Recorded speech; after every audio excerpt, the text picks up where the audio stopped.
WBC TMT champion Badou Jack versus IBF champion of the UK, James DeGale. What up, Fight World? It's your boy Ego, and I'm back with some more boxing. Back with my original segment, Boxing Ego's First Look, which is a sneak peek, a preview, a tale of the tape, some stats of the fight before the fight. January 14th, Barclays Center, Brooklyn, New York. It goes down. And I'm looking forward to this particular fight. I think this is a hell of a fight for the super middleweight division. And it also has a great co-main event with another TMT fighter, Floyd Mayweather stable, Mayweather Promotions. That's Gervonta Tank Davis challenging IBF champion Jose Pedraza. I did a Boxing Ego First Look on that particular fight. Make sure you check that video out as well. And you should see a card or something floating around this video for that. This is a good fight. Since Andre Ward won the Super 6, he had a couple other wins, some layoffs, some injuries. Then he decided to move up to light heavyweight, fight Sergey Kovalev. Now the question remains, who is the best at 168? This fight, in my eyes, will determine that. Who is the current best 168-pound super middleweight? There's other guys like Gilberto Ramirez and some other guys, but the winner of this fight will have 2 belts. And that's a step in the right direction. This is a unification bout. This is a good fight. Ever since I've been doing the tale of the tape, which has been a while now, the Boxing Ego First Looks, I always know when I'm putting them together, the matches that are great, I always look at the stats and they're very eerily similar, meaning the height is pretty close, the reach is pretty close, and the amount of fights that they have as a professional is pretty close. And you guys will see that when I get to the tale of the tape in this particular video. But what can I say? Both fighters are good fighters. They're both champions, and they have a mutual opponent in Lucian Bute. Obviously, the Badou Jack one was kind of a robbery. I thought he won clean, and they said it was a draw. He later tested positive for a banned substance, so I don't know, but it might have been ruled a no contest at this point. But either way, he should have won that fair and square, and there should be no controversy there.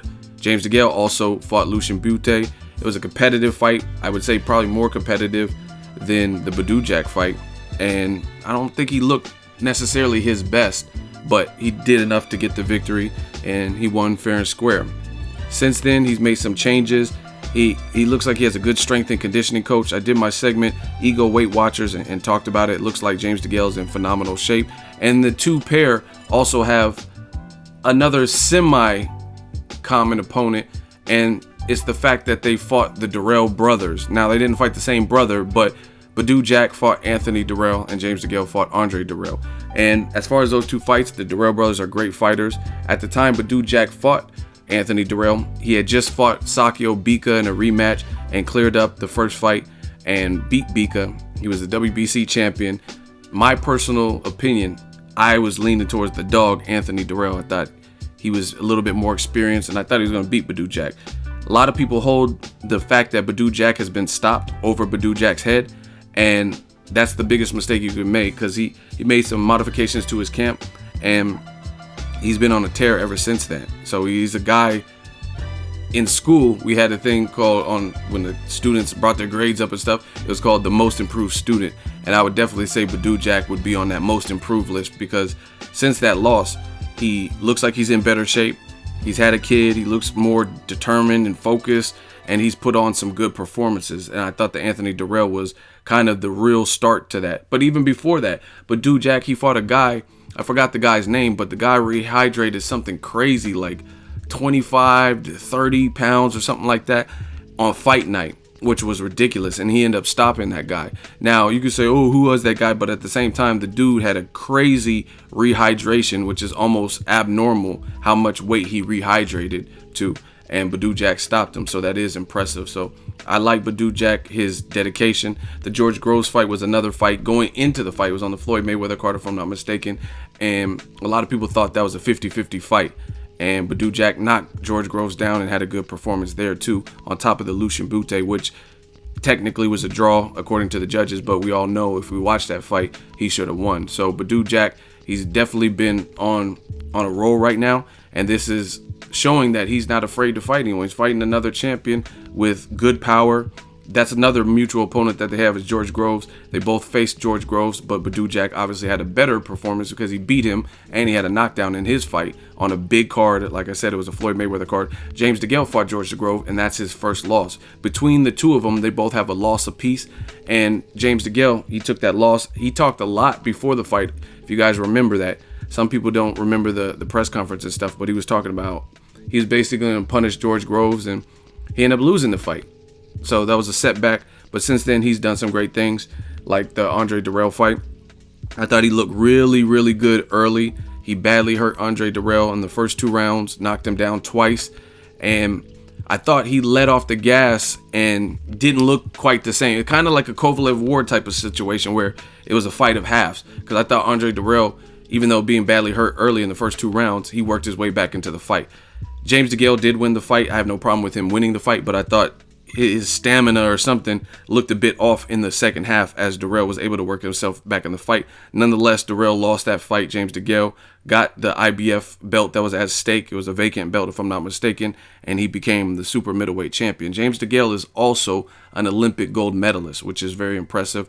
British gold medalist. Anytime you get to the Olympics period, that shows you have to be at some level. Whether you can make it as a pro or get gold or silver, that remains to be seen. But just to make it to the Olympics shows that you have some level of talent, right? And he's a gold medalist, so that's another cap in the hat for James DeGale. Again, he's made some modifications in his training camp, and he looks like he's in good shape, and he looks like he's ready to go. I'm looking forward to a good fight. Now let's take a look at the tail of the tape. Mayweather Promotions TMT fighter and WBC champion Badou Jack has a record of 21-2. That one loss was to Derek Edwards, who also fought guys like Andre Dirrell. He got caught early, legs weren't there, got stopped in that particular fight. Another mutual opponent that they both have is Porky Medina. Badou Jack beat Porky Medina via TKO. James DeGale beat him via decision, and I don't know if it was one of his better performances. James DeGale has a record of 23-1, and as I mentioned earlier, that sole loss was to UK fighter George Groves, who's been in there with Badou Jack, been in there with Carl Froch twice, sold out Wembley, things of that sort. The age, pretty close. Badou Jack is 33 years old, 3 years older than James DeGale, who is 30. Height, another close metric. Badou Jack is listed at 6 foot 1 inches tall, James DeGale 6 foot. So they're both about the same height, relatively tall for the division. And this will take place at super middleweight, 168 pounds on the dot. The reach, also very close. James DeGale has an inch longer arms, and he has a 74-inch reach to Badou Jack's 73-inch reach. Super middleweight supremacy. The person will be unifying the division, and this sets up other big paydays and big fights. So whoever wins this deserves a lot of credit and can call themselves the best at that division as far as I'm concerned. This is a very good fight, and I'm looking forward to it. They've had enough mutual opponents. This is a fight we thought we were going to get maybe a little bit sooner in 2016. After they had each other on the same card, there was a doubleheader where they both fought, and they both were in the ring, and Floyd Mayweather was there and stuff like that. We thought we were going to get a little bit sooner, but we're getting it now. January 14th, Barclays Center. Don't miss this on Showtime. Make sure you drop your fight predictions. Let me know who you're picking, who wins, how does it end, and what credit will you give to the winner. Badou Jack versus James DeGale, WBC champ versus IBF champ. Let me know your thoughts in the comment section. Drop it in the comment section. Make sure you share the video, like the video as always. Hate, comment, and subscribe. Till next video, it's Ego signing off. So if you enjoyed this video and want more content like this on the channel, you can show your appreciation by going to the PayPal donate button or the YouTube support button, and you can donate any amount that you feel is equivalent to the value of this video. Much more to come. Thank you guys for your support. Boxing Ego, the future of boxing.